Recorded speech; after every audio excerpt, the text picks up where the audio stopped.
سلام سلام دك عبيتي كما يتخونو حمل فلطت مالي ارتيست نصانت ورقنه كاوز عالم بموت تفلينينا بطعمي محزني بطعمي لبخال سبر حزنيو كاوزوم دحر حزن منغاغر لخون نغرات حديو ناي نصانت نزازي يتفصمي لبليو خالاي دما ناي جنت نغاتو نغري ناي جنت نغاتو خبدامنت سغبغبنت نيوتيوب توايلو زسرح بتعمي أتصيف البال نجار برجع ناي جنت نجاتو نيتيب وناي ولا كمن كابيتي بلزلة بقى حماق عمل يكولو مغنياتو جنت نجاتو لسانو تيل لا الجودة لا كابزنا زناني وكاب تفلات النت كونتنت ون كتسنة يدخلي جنت نجاتونا حماق عمل يكولو لخلنا تعم الزرارة والبحالو قدعتي يمزلونا أوريدي استي جنت نجاتو بزعوا نصانت المفلات المصراي دحر حلفت نصانت ناف كوميديان درجه هايله دويلا ريكارد لغورتو بفيديو لغرصت نحزن صليم تخدادينا ريكارد لغورتو فيديو لغيغالانا زو فيديو سودما استسمينا ينملس ونغغر ምንድነው ነው ዳሬ በእግዚአብሔር ምንድነው ነው ምን ሆኖ ነው ዳሬ በእግዚአብሔር ምን ሆኖ ነው ሞት ነበርውበት ፊቱ ያስታውቅ ነበር በጣም ማለት ተኝቶ ነበር ብዙ ዳሬ ተኝቶ ነበር ብዙ አይ ዛሬ ወጣረ ሄዶ በግሩ ሄዶ ሆስፒታል ሲያመው ደና ነበር ማታ ጧትም ስራ ሊገባ አማመኝ ከምር ነው ስራ ሊገባ አዎ እንዴ አዎ ወንዳች ወላ ደውልልሻል እሺ ዳሬ በቃ እሺ ሶሪ نعم زت سمعوا لهم يخم درجة لا تحنان غيلو قالو بتاع مخويدو منامنا بدحريون بقى مخالاوي وس صنح كوغاكي صنح دولة الخيل يعزيوانينا بدحري جن درجة بتاع عمل حزن بلولي قليصون درجة هايكل تناغيرو اني مقرصين አላውቅም እንደቀደመ ወዳጅነታችን ሐዘኗን ልትገልጽ መስሎኝ ሆስፒታል ሆኜ ነው በጥልቅ ሐዘን ውስጥ ሆኜ ያዋራኋት ሲበዛ ብልግናና ሆዳምነት ነው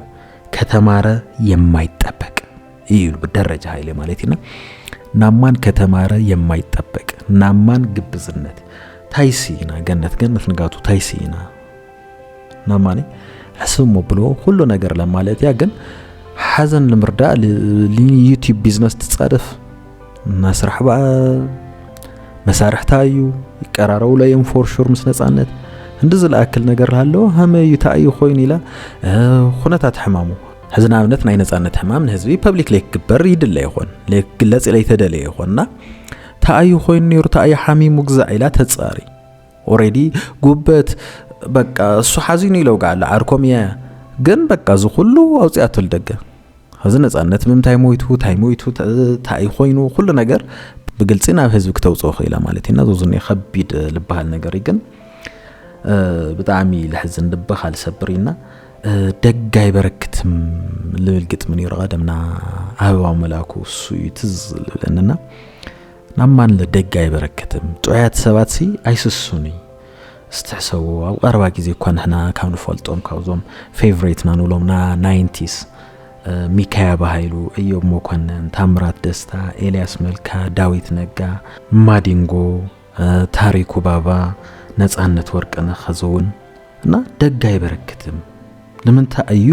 ተሰናይ ነው ብሎ ተጽበው ነው ብሎ ሰብሲ ለይበርከት በጣም ይገርሚ ፋሚሊ እና ከውና ቀደም ተኸይድና ለስ በቃ ዞም ጧያት ልባሉ አዝላብነት አብራም ወርቂ በቃ ብዙሓት ተውጉዕ ለተለው ቬሪ ሃምብል በጣም በቃ ጨዋ ትሑት ለገንዘብ ለይስ ለሰብል ነብር አይነት በቃ ተስፋ ፍቅር ለሰብኽ ኪሮስ የማነ ኬነዲ መንገሻ በቃ አንዴን ጽዋን ኸሊና በቃ ብሱር ደጋይ በረከትም ናማን ደጋይ በረከትምና አሴር ለሆነ ጊዜ ታይላንድ የራሞስ ይልኩም ወደርፋ ማኸል ማለት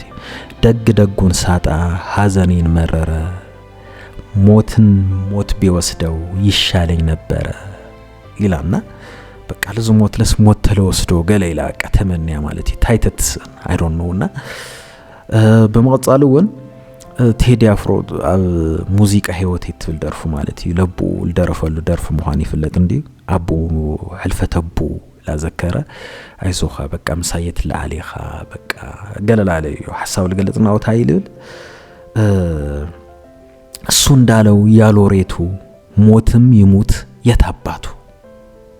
ሐሲው ዲሆን ያሎሬቱ ሎሎ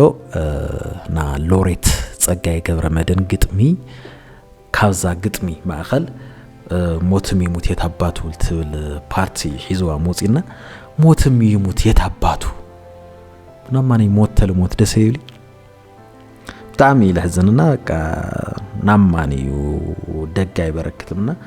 አነ በጣም ያሐዚነ ካውታዩ ና ነጻነት ቀብሪ ኦሬዲ ሰንበት አምል ፍጻሜ ተነገርነው ምክንያቱ በአልት ገዙ ካብ አሜሪካ ሰንበት ያትመጽ ዘላ ሰንበት ያታተላና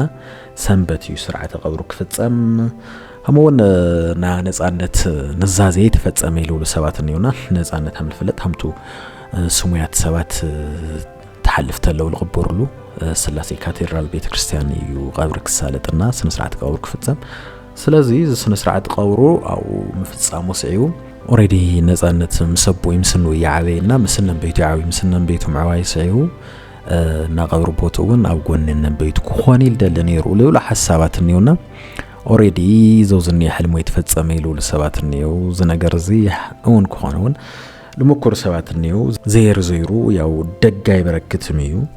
አው ሰናይ ነው ለም ሰባት ተልብርክቱልና ጽቦ ነው ይሩ ግን እንደ ይፈጣር ለሎም ግድላ ደለ ይኸዱ በጣም ይልህዝንና ብዙ ጉዳይ ዝለለኩም ሐሳብ አው ኮሜንት ቦክስ አውሙት ላይ ላይክ ሼር እና ሰብስክራይብ እንግበሩ ይመችኩም ደቃ አበይቲ